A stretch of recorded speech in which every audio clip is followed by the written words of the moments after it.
নমস্কার বন্ধুরা, আজকে হিন্দি সিনেমা দুনিয়ার একটা বড় আপডেট নিয়ে হাজির হয়েছি। যে সিনেমার নাম শুনলেই আজও শরীরের লোম খাড়া হয়ে যায়, সেই বর্ডার সিনেমা। হ্যাঁ বন্ধুরা, আমি কথা বলছি বর্ডার 2 নিয়ে। আগামীকাল অর্থাৎ 16ই ডিসেম্বর বর্ডার 2 এর টিজার লঞ্চ হতে চলেছে। আর মুভিটা লঞ্চ করবে 23শে জানুয়ারি, একদম রিপাবলিক ডে উইকের আগে। তো গাইস, 1997 সালে রিলিজ হওয়া বর্ডার ছিল শুধু একটা সিনেমা নয়, ওটা ছিল দেশপ্রেম, সাহস আর ভারতীয় সেনার আত্মত্যাগের প্রতীক। সানি দেওলের সেই ডায়লগ হিন্দুস্তান জিন্দাবাদ আজও মানুষের কানে কানে বাজে।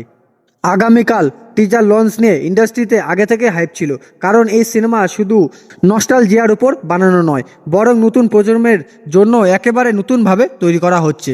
টিজারে আমরা যেটা দেখতে পাবো, বর্ডারে টেনশন, গোলাগুলি, শব্দ আর সেই পুরনো আবেগের সাথে আধুনিক যুদ্ধের visual.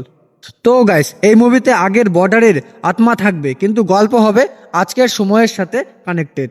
India Pakistan border tension, আধুনিক ওয়ারফেয়ার, ড্রোন টেকনোলজি আর তার মাঝেই ভারতীয় সেনার সাহস। সবচেয়ে ইন্টারেস্টিং ব্যাপার হলো বর্ডার 2 বানানো হচ্ছে একদম বড় স্কেলে।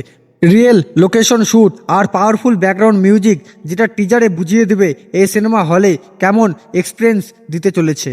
23শে জানুয়ারি রিলিজ ডেটটাও খুব স্মার্টলি বেছে নেওয়া হয়েছে, কারণ রিপাবলিক ডের সময় দেশপ্রেমী সিনেমার আলাদা একটা ইমপ্যাক্ট থাকে।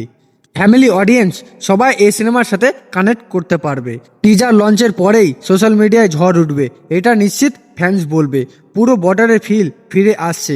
অনেকেই আবার কম্পেয়ার করবে আগের ক্লাসিকের সাথে, কিন্তু একটা কথা পরিষ্কার, বর্ডার 2 কোনো রিমেক নয়, এটা একটা নতুন যুদ্ধের গল্প। তো গাইস, আপনারা কি রেডি বর্ডার 2 এর জন্য? টিজার দেখে আপনাদের রিয়াকশন কি হবে অবশ্যই নিচের কমেন্টে জানাতে ভুলবেন না। ভিডিও ভালো লাগলে লাইক করুন, শেয়ার করুন দেশপ্রেমী বন্ধুদের সাথে, আর এমনই লেটেস্ট বলিউড আপডেট পেতে চ্যানেলটা সাবস্ক্রাইব করতে ভুলবেন না। জয় হিন্দ, ভারত মাতা কি জয়।